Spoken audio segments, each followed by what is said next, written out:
SsG, and we're on Gutter Mafia TV. I'm interviewing King, CEO of Gutter Mafia. Yep, that's me. Hi, King. How are you? I'm doing good. That's good. I have several questions that I want to ask you today. Okay. Ask away. My first question is, what's your favorite thing to do when you're not writing or producing? Well, my favorite thing to do when I'm not writing or producing is having a wonderful time with my woman and my kids. And next I'll probably say is playing sports. You know, I'm good at the football, basketball, you know, baseball, soccer, whatever it may be. I love sports and maybe helping each other. And if not, then moolah. Have you always enjoyed the art of music? Yes, I've always enjoyed the art of music. You could say I started music when I was about 5 years old, playing drums and stuff, and I've been playing drums for churches and stuff since. And my mother, she's a classical pianist / organ player, and she just taught me all the notes and stuff, so I got a better perspective on how to produce and stuff, and plug in certain keys that I needed. She showed me the scales, so I just learned from that and just kept going. Music is everything right now. Where would you most like to perform, and who would you like to open for? Where would I most likely perform and who I like to open for? Well, I would most likely like to perform. If God would let it happen one day, I would like to bring all the legends back and perform in front of them. But until that day, it would be probably, as far as now, I would like to perform somewhere big, somewhere really, really big, and I could probably have a lot of fun. Maybe check out Amsterdam, maybe have a big Amsterdam show. I'd like to open for Snoop. I like Snoop. I like 50. I like a lot of various artists in the game right now that I wouldn't even like to keep on mentioning because it's just going to keep going down the line. Jada Kiss, some of the classic people, who've been around the game for a while, and just anybody really. It doesn't really matter to me. I'll open up for everybody. Anybody who's ready to network, as long as you ain't got no problems, I ain't got no problem. That's pretty much. Okay. What genres of music can't you stand listening to? There is no genre that I can't listen to because I do them all. It's like country, rock, hip hop, ska, reggae, metal, all of them. People say they do all of them, but I actually do all of them. I know a lot of friends, and I have a lot of people who just take what they do very personally. Like a lot of people like, oh, country, get out of here. But I know this guy who's like on fire with the country, and country's making a lot more money than a lot of genres out there, rock and metal, and when you play drums and stuff like that, you start to pick up the vibe that I'm going from hip hop and I'm covering up for this band, and all of a sudden they switch it to rock, and I'm like doom, and then they might slow it down. Let's do our jazz segment. So now I'm like with my brushes and and for you to go something so cool and then something so fast and something so slow, it's like, how can you hate every genre? It's just pick up and you go and love it. Okay. Where did the name King come from? Okay, well, the name King, despite all the rumors y'all heard, about all the cockiness and all this other stuff, blah blah, no, that's not me. Okay, I'm not cocky. I'm very humble. The name King actually originated from my mother, back in the day, really back in the day now, before I was born. She decided to her friends, family, and everybody, hey, I'm gonna have a son, and my name was Solomon, like King Solomon. And well, that name didn't sit with everybody, a couple of my uncles was like, oh, Solomon, and okay, all right, my aunt Deborah, she actually came up with the name Nicholas Alexander, and my mom was like, perfect. So they X'd out the Solomon, and my uncles ever since then have been joking, my mother, they was like, hey King Solomon, hey King Solomon, you know, as a little boy, knowing my name is Nick, but they'd be like, hey King Solomon, hey, how you doing, King Solomon, you know? And it just stuck, you know. As a kid, they used to call me King. They just cut the Solomon off. It was like, hey, little King, come here, King, King. And then I journeyed to California, and for high school and, you know, a little junior high and stuff. And they said, they used to call me Nick Dog, you know what I mean, Big Nick Dog, you know. A lot of my friends, you know, my boy Miguel, you know, my cousin Moose and them, you know. They would call me Big Nick Dog, all my friends. And then I came back home to New York around '03.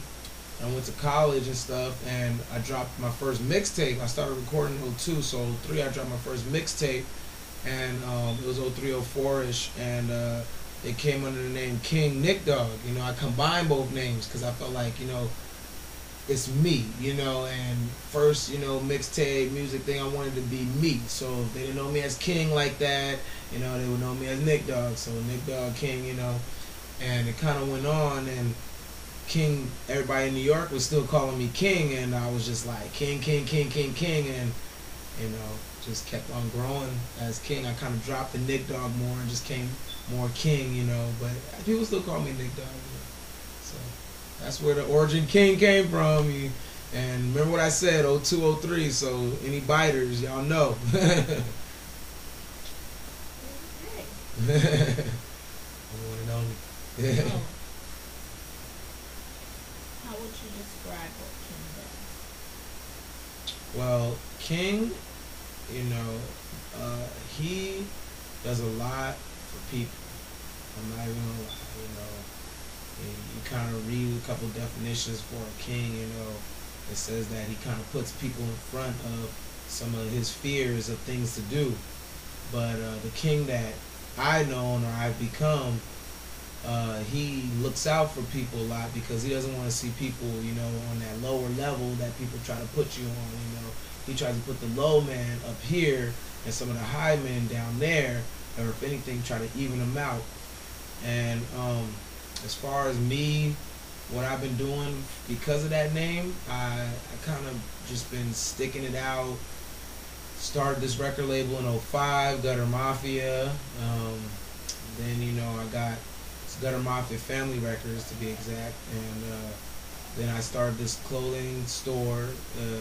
I was on the trains collecting donations from people in New York, like, hey man, I'm just a regular businessman trying to open up a new business. It's called Fit for a King.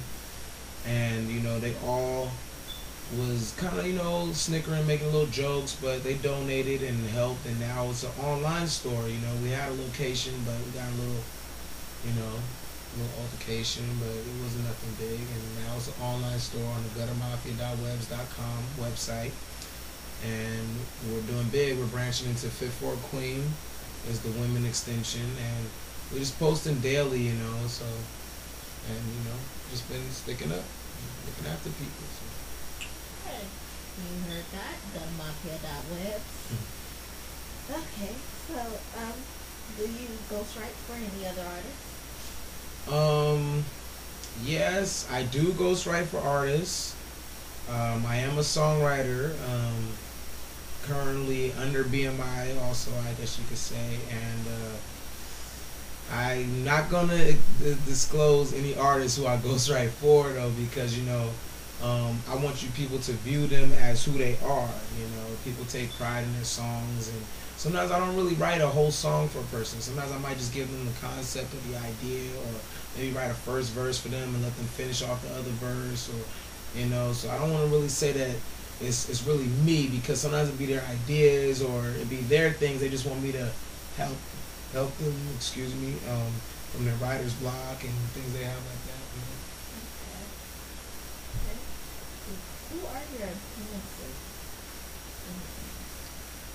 Well, my influences in the game, and I guess we could plug this now. My new video, Let's Go, is coming out, and it's gonna have a lot of my past influence for people who have passed away and stuff. But I would say Biggie, definitely. Pac, of course. Everybody's gonna probably say that first, but nah, me really, I respected these dudes a lot. Big L, you know, a couple of Big Pun, a lot of people who passed. Snoop, I like Snoop, he's still around, you know, thank God. And Jay has some parts, and a lot of rappers had some parts, and you know, I can't really say that just one of Pimp C and Bun B, you know, UGK. There's a long list of rappers who I could say influenced me, but my main ones is usually Biggie, Pac, some of those guys, you know, that were just uncatchable. You can't capture that moment. I'm a real Biggie fan, let y'all know that right now. From Bed-Stuy. That same parts. And what current projects are you working on? Right now, we're currently working on the 2010 mixtape, and next we're gonna go on to my album, The Conquer, and from The Conquer, we're gonna do, you know, Young Blizz's tribute album. We got SSG's album coming out, and we got Kizzy's album coming out, Kizzy K's. Look out. We got Wolves and Seawalk, you know, doing their projects, and a couple other artists that are going to be probably on the 2010 mixtape, and producers and people who are trying to work with us right now. A couple industry heads, and just the list goes on. We working on a lot of things, you know, as far as, I know you're talking about musical projects though, right? So yeah, that's our musical projects right now, really. Every year we throw the block party tour, you know, in New York, so it's like, you know, we're trying to keep our name out there as much as we can. So, Well, this concludes our interview with King, CEO, Correct. and this is Gutter Mafia TV. Gutter Mafia. Thank you. SsG before I go. Thank you for your interview. I'll be back.